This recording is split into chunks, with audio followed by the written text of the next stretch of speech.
Welcome to the 2024 Eeko Challenge, hosted by Borderline Furniture RX. It's the zombie apocalypse. Ha!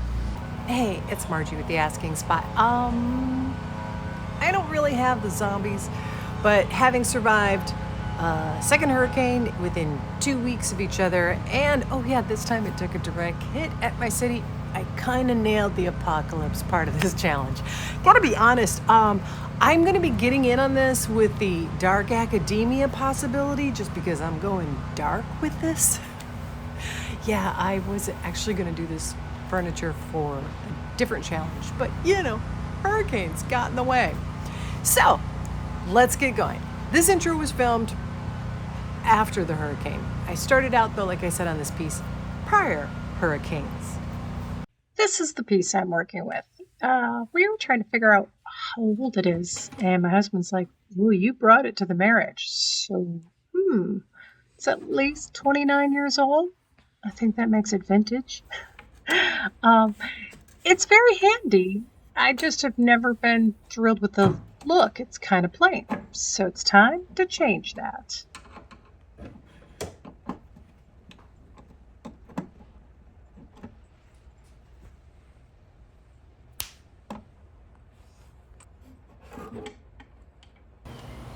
Quick tip, if you are new to this game, if you're going to try and maybe redo some furniture, perhaps not starting with the most sentimental or, inherited piece you got. Maybe you can find something curb-wise, especially if it's something with shelves, because shelves can come out. They're a great way to test, and you want to talk inconspicuous, try the back of any shelf. You've got a perfect place to test whatever it is you want to do, even if it's the case of, hey, what's going to remove the top coat or remove enough stuff. Now, in this one, I went ahead and I'm going to try and use my scraper to get the bulk of what I can off of this. It's much more environmentally friendly to do it that way. And then probably I'll have to come back through and use my sander on it just because I don't trust my scraping skills. I've seen some YouTubers that are like scrape, and they get it down to perfect, but I'm not taking that chance because far too many times I've dug some deep curves and grooves into furniture. I'm not taking a chance. Like ASMR?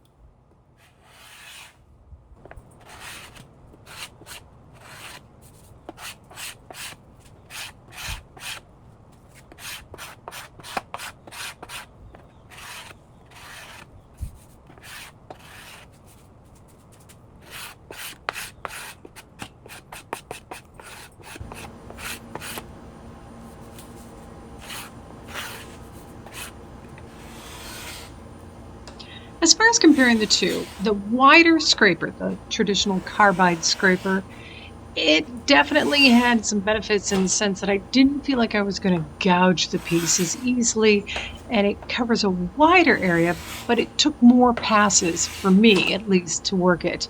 And then this narrower one with multiple blades, I got more done, and it could definitely get into smaller spaces because, the different blade sizes and whatnot. However, I felt like I was at risk of causing more damage with it. So they each have their benefits. I actually hate to say this, but I was glad I had both.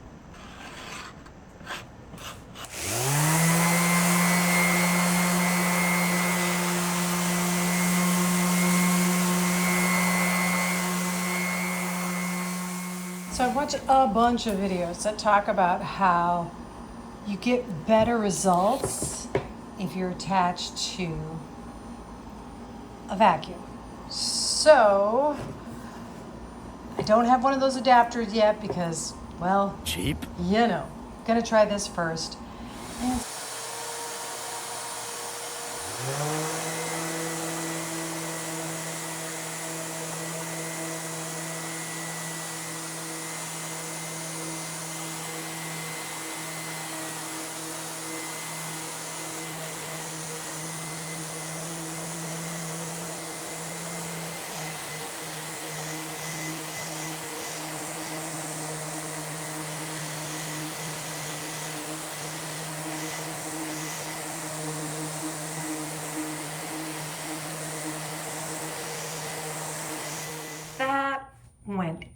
infinitely faster. It looks so much, oh my goodness. Yeah, I'm still gonna have to do some corner sanding and whatnot, a little hand sanding, but I do that anyway. I'm buying an adapter. All right, now I am apologizing in advance because from here on out in this video, it's after Hurricane Milton, and there's no such thing as quiet time to try and film anything because trees and limbs and stuff are being chopped and sawed, and so yeah, it's kind of noisy. But considering our house only had like a blink of power failure, and it's fine except for this back lanai where I work, it got trashed. But other than that, I'm feeling totally fortunate. Now, prior to the hurricane, I had gone up to see my nephew graduate from firefighter school, and they did a family day, and they had this door there. This is, they show you all the things they were learning, and this was actually what my nephew was going to be demonstrating, how they break into these doors when a fire's happening, and I liked the door. I thought it was kind of cool looking. So I was all set to do that to my piece, and then I went, no, people will think that's too much. And then Hurricane Milton happened, and I got a bit of a break. And I realized it's something to make me happy, and if it's absolutely horrible, so what? We paint, we fix, we repair, we carry on. So I'm gonna give it a shot. Super great eco challenge thing is using old t-shirts. They make the best cloths, and well, they're free. Here's the plan. I have got some chalk paint, and I'm going to use it sort of as a stain at the bottom of this piece. Going to water it down, and I'm going to start out with the blue at the bottom and then gradually go up to the top where it will be black.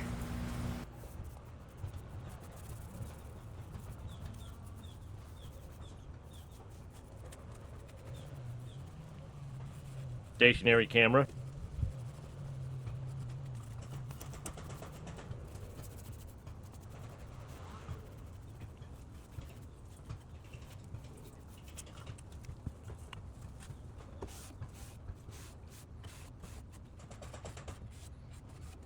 So my plan is to have like this much at the bottom down here, being the It did not go as planned.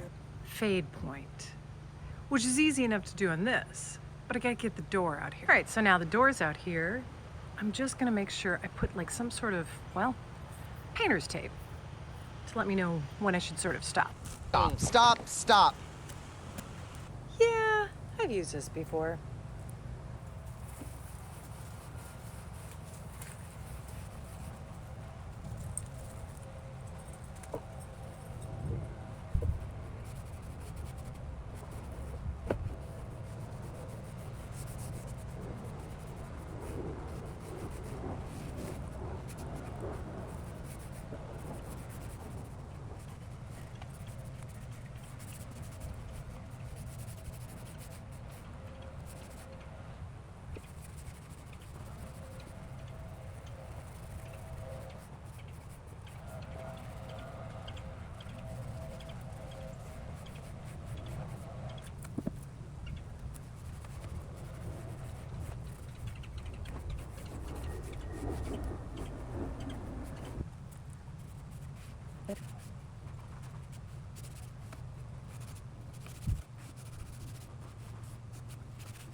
So, got some stain in here and a little bit of water.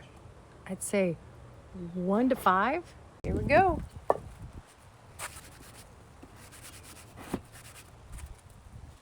Wait, something is missing.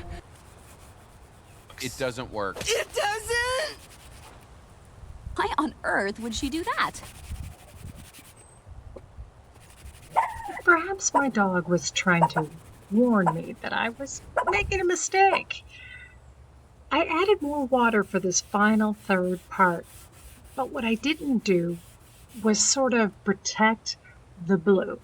So I should have maybe wet it, given it a conditioning, or perhaps I could have put on some oil of some type so that it wouldn't have been as opaque on this. There would have been some sort of, I guess, resistance. Because, yeah, didn't exactly turn out as planned. Looks like we'll have to go to plan B. Okay, with the door, I'm gonna try what I probably should have done on the other one and start with my lightest color and then get darker instead of dark to light. We'll see. Time lapse.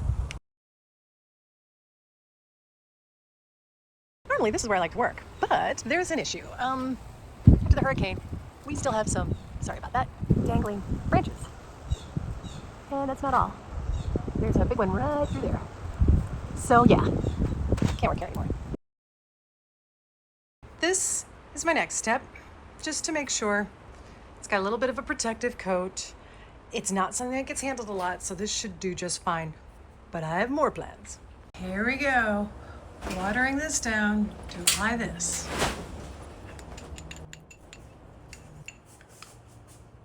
I can't believe I made this mistake. I know better. It works so much easier when you do this if you leave yourself extra fabric all the way around it. Consider it like a seam allowance. You want it enough that you can hold on to it so that when you're slicing it off, you have a decent sized piece to slice off. Like little tiny slivers of it, that makes it so much harder.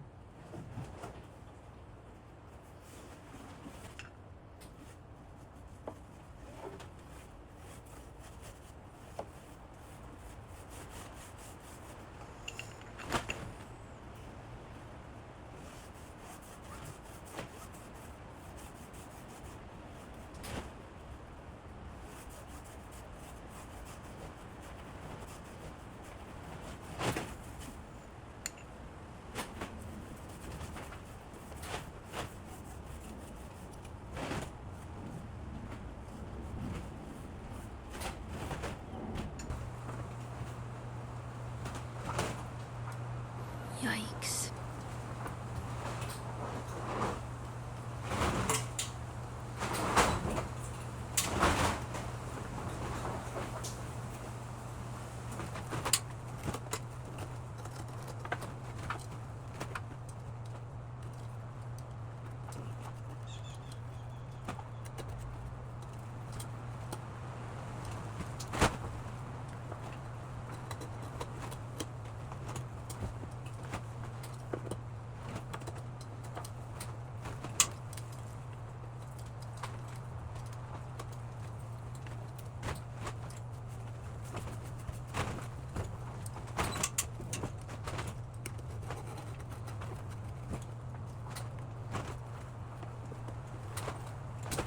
All right, normally this is where I'd ask for a big thumbs up, click subscribe, and I'd show you the before, which, well, there's the before. But actually this time I would love it if you just would go into my description box, and if you can find it in your budget to make a donation, it's to hurricane relief, because like I said earlier, this is an area that's been hit by not only Hurricane Helene and all the other folks up in the more northern states that were damaged and are still trying to recover. But then we also had Milton on top of that. So yeah, we got super fortunate, but not everybody can say the same in this area. Actually, a lot of people can't. So your help would be greatly appreciated. And now I want to thank again Mara with Borderline Furniture RX for hosting this Eeko challenge, and all the other fellow YouTubers. I got a playlist link as well at the end of the video for you to watch those. And thank you so much. Here's the final results. It is not to everybody's liking, but it is to mine. So thank you again from the Asking Spot. Welcome to the 2024 Eeko Challenge. It's hosted by